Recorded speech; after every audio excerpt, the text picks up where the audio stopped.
Tell us about Strawberry Cough, the story behind Strawberry Cough. He put it in a paper lunch bag. It was real small, little paper lunch bag. And I literally set it on the floorboard of my car, drove it back to New York City, walked it into my house, took it out at the kitchen table. I was going to throw it out. And as I took it out of the bag, I literally smelled strawberries. And I'm like, I'm like, I'm doing a Scooby-Doo. I'm like, sure. This guy set me up. I'm thinking, I'm like, no, there's no way. I saw him pull the bag. And that's when I decided I had to grow it.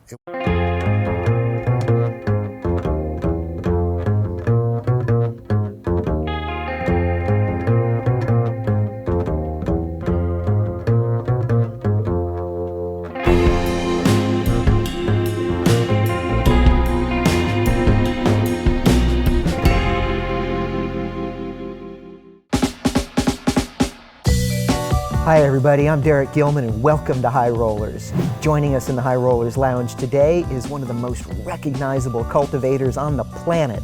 I am pleased to welcome Kyle Kushman. Hey Derek. How's it going, man? Good, how are you today? I'm doing fantastic. I'm so happy you came in. Thank you for having me. This is a blast. Yeah, we're gonna have a blast. Don't you worry, man, don't you worry. So yeah, to give people just a brief intro about you and what you've been doing these past few decades. Smoking a lot of pot. Yeah, you were a writer for High Times for a while, right? Yeah, I did about 10 years as a staff journalist for High Times. That's probably why people know who I am. Yep. It was a really great place to kind of grow. Pardon the pun. Sure. You know, I didn't do a lot of cultivating there, but I grew as a person and as an advocate, and I found a voice, realized that I really wanted to speak up for Mother Mary, you know? Yeah, and you have in a wonderful way. We're all the more happier for it too. Me too. Yeah, so you weren't always Kyle Kushman. I don't imagine you were born Kyle Kushman, huh? No, Mommy didn't name me Kyle Kushman. It would have been much too convenient a name like that. Huh? Mommy named me Adam Orenstein. So when did you change from Adam to Kyle Kushman? It was around 91, I think. I had just written my first feature story for High Times magazine, and they wisely suggested, you know, you can't be Adam Orenstein. You're still a cultivator in this illegal world. Not in 91, yeah. You got to come up with a pseudonym. And I didn't want to be Herb Green or Bud Levi or one of these really obvious cannabis writer names. And they were already calling me the Kushman for the weed that I was growing. And it just kind of, I thought about it for all of 3 seconds. And I thought, Kyle Kushman, it sounds like a Jewish orthopedist. Dr. Kushman, my bunions are killing me. Beautiful. It sounds like a real name, and that became my moniker. A little alliteration keeps it easy to remember. Yeah. No, people don't forget that name too often. What was your name again? Kushman what? Yeah, so here on High Rollers, we like to discuss cannabis connoisseurship. Okay. And that's why you're here today. So as a connoisseur, how do you prefer to consume? You know, it's my connoisseurship, shall we say, has evolved over the years. I used to pack big brass bowls that held 1/8 of Mexican weed and suck it down through a plastic US bong, practically in 2 or 3 hits. I had a US bong myself back in the day. I was real proud of my 7-filtration, 7-stage US bong. Yeah. It sounded like a motorboat. They made a lot of, it was like, and you know, but now for me, as I'm getting old, it's really about considering health whenever I'm smoking. And that doesn't mean I'm never going to smoke a joint or a dry bowl, but I really try to stick to water filtration, water pipes, water bongs. Show us what you brought today, man. Well, this is my antique. This is actually signed by the artist from 1994. So this is going on 25. It's over 25 years old. You've had that glass piece for 25 years. Yeah. That's a nice run for a piece of glass. And it's really original, and it gives a nice little bubble, and I keep it on my nightstand, and I change the water every night. And where'd you score this piece? I scored this in Amsterdam, my first trip to Amsterdam, from one of the people that were selling glass in the Pax Party House, and of course it was probably like $800, and I probably got a killer deal on it. Probably paid like $200 for it or something. Yeah. And the Pax Party House. That's where High Times used to put on the parties when they were doing the cannabis cups in Amsterdam, right? Right, where they did the seminars and things like that, and it's held up really well. It has a little stress fracture on the bottom here from literally from setting it down thousands of times on the table, but. She's an oldie and a goodie, and the real interesting thing about her is this side carb here. See, it sticks out. Okay, it's not just a hole in the side of the bowl, and what that does is it makes it ambidextrous. So because it sticks out, you can very easily hold the carb. You're not trying to wrap your thumb around it to hit the hole, and it's extremely. And the placement of the hole as well. It's on the back side here. Right. Of this particular piece. It's not even, it's not even on top of the marble going directly in, it's on the back. Exactly. And not to mention, I shouldn't forget, but this was made by some people, it was called Shockwave Glass. I don't even know if they're still around because it's been 25 years, but it was a husband and wife couple that they each took classes for different aesthetic and engineering phases of the glass blowing. And every angle, every hole of the pipe is specifically made to have the pipe completely clear itself when you draw on it, and the ratio of the size of the hole in the bowl to the size of the hole to the carburetor to the size of the hole on the end of the stem is all mathematically and ergonomically designed. It's really, that's why I've had it for so many years. So I mean, it's a beautiful piece with lots going on here. I could see a little yin yang. There's mushrooms. There's skulls. There's these beautiful floral clusters. Well, there's actually 7 pieces to this pipe. So there's 1, 2, 3, 4, 5, 6, and all these pieces, including the bowl part, you can see was fused not only to this center barrel where all the dichro is in there, but it was also seamlessly fused to the mouthpiece. So it was a very, it's a very kind of Art Deco, old kind of alien Millies, and then it's got the artist's Millie in here. It says Craig 99, and it's really just. It's a beautiful piece, but I tell you, it's the function that I think is really, really cool. You know, that they put the thought into it. It was more than just, hey, let's make this really cool piece. It was, let's make it truly functional. Right. And that's why I think it's probably a large part of why 25 years later, I'm still smoking out of it. You're still smoking out of it, right? And it's not a big bowl, it's kind of a good night bowl. You have to pack it a lot if there's a party around. So it's enough for me and the wife to take a couple of puffs before we go to sleep, put a little keef on top of it, and it's just very, right by the side of the bedstand, it just hangs out. Can we try it out? Sure. Far out, man. What'd you bring for us to smoke out of? Well, I think first we should do I wouldn't say it's a ritual, but I do like to burn a lot of Nag Champa. I really love the smell of Nag Champa. It reminds me of the old walking into a head shop, And what are you going to find when you walk into a head shop? You're looking to buy something. Are you going to buy some papers? You're going to buy a new bowl? Or, you're going to buy always that excitement. A tie-dye T-shirt, Something's going to go on. I hope this isn't going to smoke out the whole set. We'll find out. No, not at all. It's great. It's going to add some nice ambiance, actually. I got a little triple-double from my buddy Veganic Gus on Instagram, Veganic Gus. Triple-double. Double, triple, triple-double.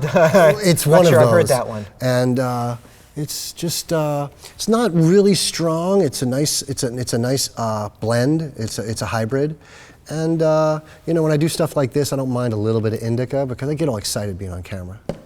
I'm having a good time. Yeah, sure. No, you didn't bring anything that's gonna hammer us down or anything. No, we keep it conversational here. Okay? But nor did trusting in you, Kyle. But nor did I bring anything that's like Strawberry Cough or Star Dog that all of a sudden we're going to be bouncing off the ceiling. What would?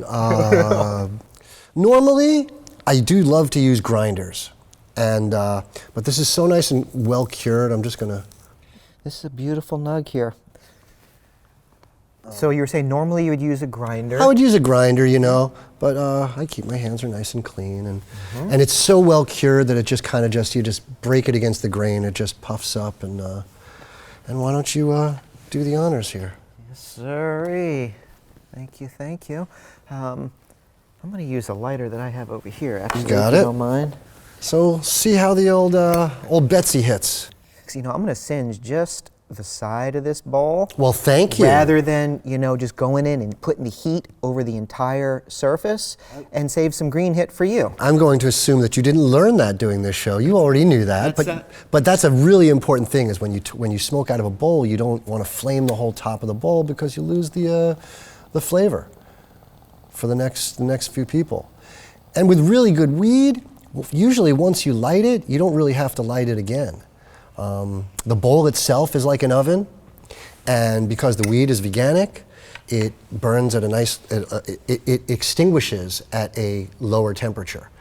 And just, you like that, don't you? It's very flavorful, for sure. And the water filtration, just that little bit of water filtration certainly kind of smoothed it out. I'm typically a joint guy myself.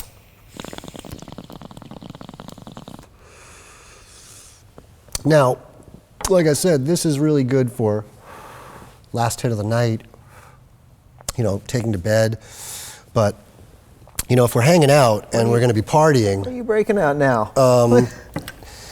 We've got this old school bell-bottomed bong, you know, a water pipe. And the nice thing about this is it holds a large volume of water. You've evolved from the U.S. bong, I see. I've evolved from the U.S. bong. And now, as you can see, there's nothing fancy about this bong. And that's purposeful because I used to have a whole real collection of really, really fancy glass. And then when I moved from New York to California, I gave up all those old possessions. It was just a kind of a cathartic thing. I gave up everything. I didn't want to be a pack rat.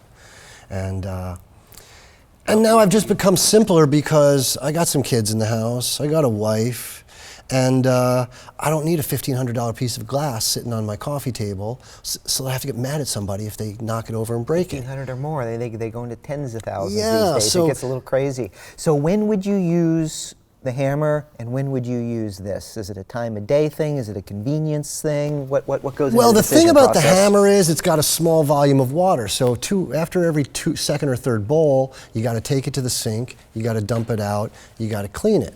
The nice thing about this bong is you cannot change the water for a week. Well, Never, if you like, yeah, for sure. No, Yeah, if you you're know- just taking maybe a hit or two a night out of there. Sure. No, seriously, this really, in a real serious sense, you really don't have to change that water but once a day. Okay. And I can smoke 6 or 8 or 10 little bowls out of that, and the volume of water is such that it doesn't get overlogged with the particulate matter. Yep. So that it stops pulling out the particulate matter, thereby making the water useless. Sure. It just goes through. Sure. And that's what the large volume of water does for me too. And it also, you know, during the daytime, I might want to take a nice big hit and get really right before I sit down and write, you know. Just knock it You got right that out. nice chug. And this has an ice pinch And in the it. ice catcher, you know, I mean, that's really all you need is a nice volume of water. You got yourself a little aeration here in the bottom of the stem, Yep. so it breaks up the water, so you get a little more surface area. It breaks up the smoke, the little bubbles. You and get more the bubbles. tinier bubbles instead of big ones just coming through. Right, and the more surface area, the more it's going to cool it, and the more opportunity it has to extract the particulate, the carcinogenic matter that's in the smoke. So I'm going to be honest here, Kyle. I have some sneaking suspicions of what the experience difference is going to be from this piece to that piece. I think that larger volume of water is going to do a couple of things. I think it's going to cool the smoke a bit more than this hammer did, which will help with the flavor. You know, because the cooler the smoke, the more flavor you get, as opposed to hot smoke. See, one thing I wanted to mention was, see these little tiny pieces of stick? Yeah. As you break up your weed, whether you did it in a grinder or not, it's really important to remove those little pieces of stem from me, because who wants to smoke wood? And it can impart, you know, again, a little bit different flavor, stick as opposed to the flower, again, because it doesn't have the trichomes, it doesn't have the flavor goodness. Of course. It's merely just more plant matter. Of course. Of course. Okay, who's so first? Please, you go first. Alrighty then. Let's see how you like it. So the other thing I was going to say that I'm going to suspect from here, we'll see if it's true or not, is this large volume of water, while it's certainly going to cool the smoke, it's going to filter it a bit more than that one. Absolutely. And might even filter out some of the flavor. So I'm curious to see. Yeah, it's a preference, you know. I like the larger volume of water. I like being able to take a larger hit rather than taking more hits. Now, my wife, you know, she always says, why do you have to cough? Well, I didn't plan it, but, you know, I like taking a bigger hit so that I get a little cough sometimes, you know. Really? But, you know, I find this curious. Wait a second. You enjoy coughing? No, I didn't say that. I just enjoy. Well, I'll just. Can you demonstrate? I'll show you. So.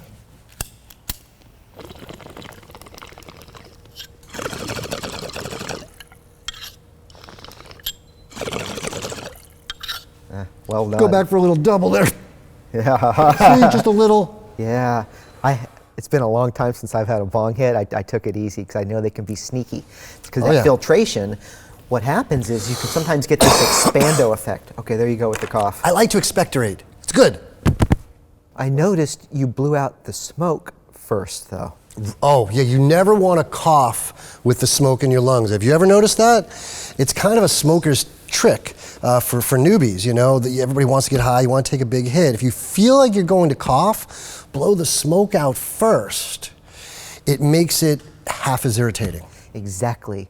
So speaking of coughing, while we're on the topic of cough, tell us about strawberry cough, the story behind strawberry cough. You're often associated, obviously, with, you know, closely associated with the strawberry cough strain. Sometimes I wonder where I would be without the strawberry cough. She's kind of my namesake. Give us some history on that. The strawberry cough, wow, the world thinks I made it, and I didn't create it. I definitely brought it to prominence. I went to visit my friend who was fronting me, you know, weed, quarter pounds of weed or half pounds of weed, whatever it was. And he says to me, I have a friend who's dying to meet you. I've been Kyle Kushman for all of a year. And he says, I have a friend who's been dying, will you please go over to his house? I said, sure, of course. And I get in his car and we drive across town over to his house.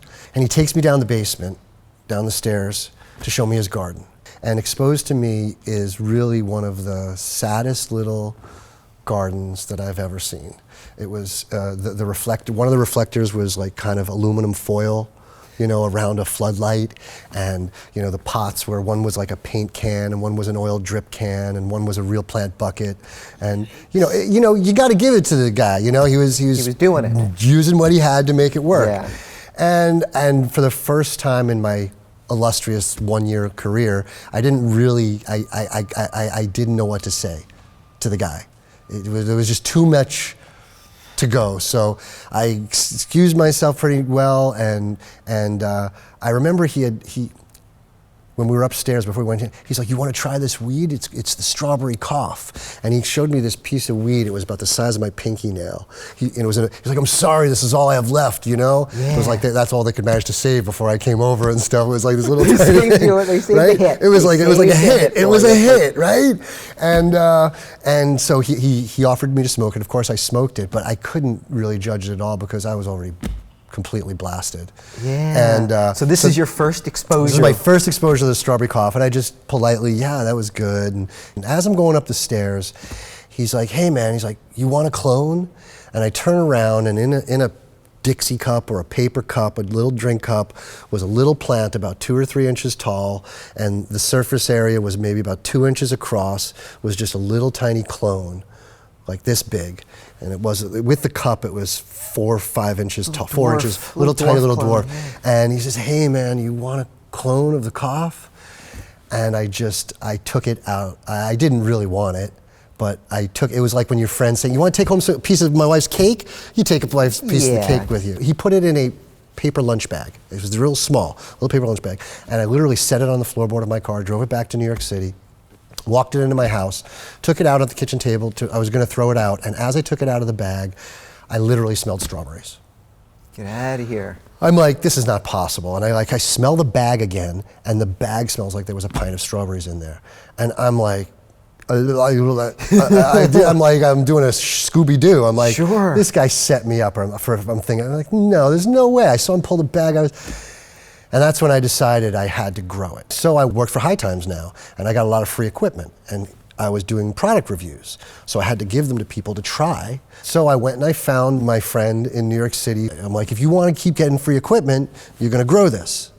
And several years later, he was able to sell clones to people all over New York City. It became one of the biggest sellers in the New York City delivery scene. And several years later, it was in Children of Men.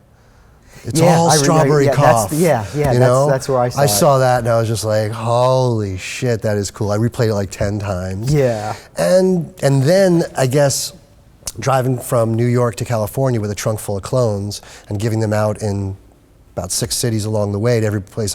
That's how it was. Where'd you get that? Kyle Kushman. Where'd you get that from? Kyle Kushman. And Where'd it's you get from that this, from? and it's from this. It's this from guy, this, right? From this tiny little paint can grow. Right, right. And I didn't hear from him for 15 years. About 6 months ago, I get a phone call, and he's like, "You probably don't remember me," and I'm like, "No, I do. How have you been?" He's like, "Oh man, like why haven't you called me all these years?" He's like, "Yeah, Stewie said I should call you. I just never wanted to bother you." And long story, I talked to him for a half hour, found out how he's doing and everything, and the whole while my New York hairs are standing up on the back of my neck, and I'm like, I've never made any money off of this, right? And he's like, no, I just wanted to know how you were doing. He's like, honestly, man, when I gave you that clone, I just knew something good would happen from it. And my heart literally melted. I mean, my heart literally melted, and I was so happy to hear from him. And I got his number again in my phone, and I hope I'll get him out here to California at some point. Have you told this story? This is the first time I've ever told this story. Yeah, because I was going to say, man, I've been following you a while, and I didn't. That is outrageous. Yeah, it's really, really, really cool. That's neat, man. That's coming full circle. Yeah, that's coming back full circle. It's amazing. I feel really, really blessed that my life has done that several times, and you don't take that for granted because you feel like everything you've done along the way was for a reason, whether the good or the bad, and you get to move along without too many regrets and just, I don't know, that was such a fateful moment in my life, It's still my favorite smoke.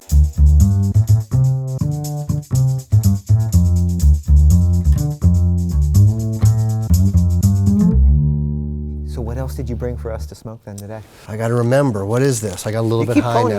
You got some stuff you keep pulling out from over there. I got a little bit high now. I'm in an interesting time in my life. This is only the second time in my adult life that I don't have a garden going. Okay. What I mean is I don't have any cannabis plants in my house or my garage. I don't have anything flowering. I talk about the relationship the growers have with the plant all the time, and I first noticed it in the off season when the plants were gone, and it was the missing of the plants when I first recognized it. As soon as I started up that next spring, it was like, oh, there's that feeling I've been missing the last few months. Yeah, so I know exactly what you're going. She gives you purpose, and it's weird out here in California for me a little bit because I cherish when we get weather. Mm-hmm. I'm from the East Coast where we get weather all year round.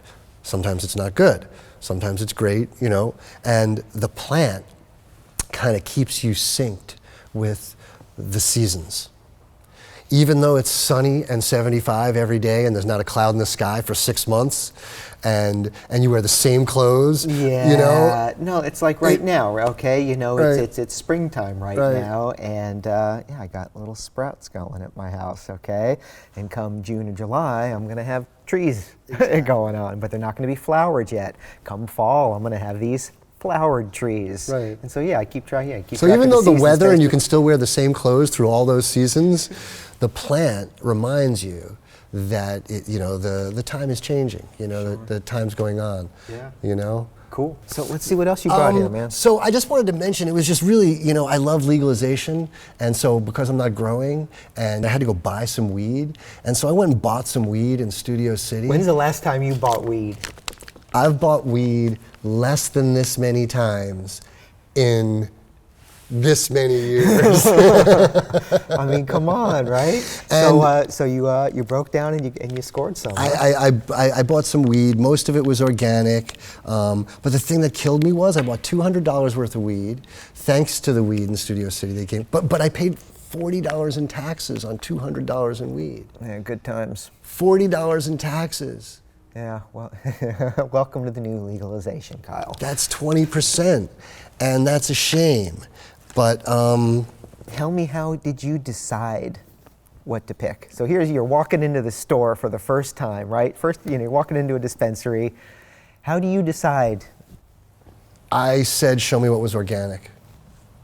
That was what I did. First question. Yeah, and I only had 2 choices. Okay. And I bought them, but I wanted to try a little bit of something else, and I'm not a complete pot snob. But the truth is I am a little bit. Is that, as much as I tried, the quality cannabis that I bought that was salt grown, it hurt my throat.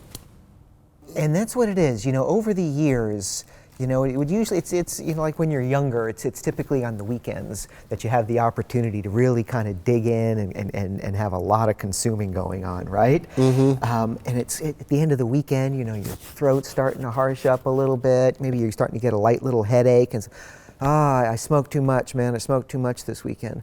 No, it was never the cannabis, or it's not the cannabis. No, that's a monoammonium phosphate and diammonium phosphate are the most common fertilizers in the world, and they're probably not so harmful to the human body, maybe not even at all, when the minuscule amounts that are metabolized by the plant are ingested, but they were not meant to be combusted and inhaled. That's where the difference is in the end product, is what gives it that harsh, heavy smoke, the extra cough, and with prolonged use or heavy use, the sore throat, or definitely headache. I used to get those headaches all the time when I was younger. I used to smoke so much weed that by the end of the day, you'd have your dinner meal and you'd really want to smoke one more joint before you go to bed, but you know your head's gonna hurt. Those were the old days. Yeah. So that's real. And typically people would associate, I smoked too much. It wasn't the cannabis, it's not the cannabis. It's these adulterants that are in there. It's the chemical fertilizers, right, the pesticides. So you scored some organic stuff for us. Yeah, but I'd rather try this veganic strawberry banana. Hey, how about the sound of that? Yeah, it's kind of an indica leaning hybrid. Okay. But I find that for times like this, I like it better. So we should expect this to maybe mellow us out a little bit. Yeah, I wouldn't take too big a hit. Just a little taste. Nice flavor shot. Yeah. Can we try it out of the hammer actually? You want to do that? I like the hammer a little more. Oh, you do? I do. Okay. I do. I think I get just a bit more of the flavor through the hammer, I must say. I'm with you. I actually like the hammer. It's just a little more work to keep it maintained. All right, well, far out, man. You want to go first this time? Sure, I'll go first. I'll when in Rome. Hey, actually, you brought a different. Oh yeah. Hold on a second here. What is it? We can use this now, right? Yeah. Absolutely. Okay, hold on. This is like my favorite new thing. It's the thing that I'm supposed to use instead of using this butane because it changes the taste and it's terrible for you and bad for the environment. It's this really cool. It's totally rechargeable. It's got an on button in there, and the start button here. You just push start, and it starts to flash. So it's a ceramic heating element, is what it is. Yeah, and it's going to get like 1,500 degrees. You can literally like put it 1,500 degrees. Yeah, it's 1,000 degrees or more, and it's going to get really red hot. Okay. And you can dab with it. You can do whatever you want. So you don't need a blowtorch. I really like alternative clean heat sources that don't impart a flavor, like we were talking about with the lighters earlier. Uh-huh. You know what I mean? The same reason why I use this lighter, because it doesn't impart any other flavor, and I imagine it's the same the case with this. See, it's all glowing red. Can you see it? Oh yeah. Here, you want to fire me up? Yeah, go for it. And it's pretty easy. You just wave it on there, and it just gives you a nice. Boom. Turn it off. Save the power. Obviously, I'm probably going to need another hit, so it's... All right. That's interesting. That works really well, and it really does taste better, unadulterated. If I can light a joint with that thing. You can light anything with that. Really? You can dab with it. And it's just really convenient. You know, it's pretty small, and it's small enough to fit in your... Very nice. Very nice. That's great.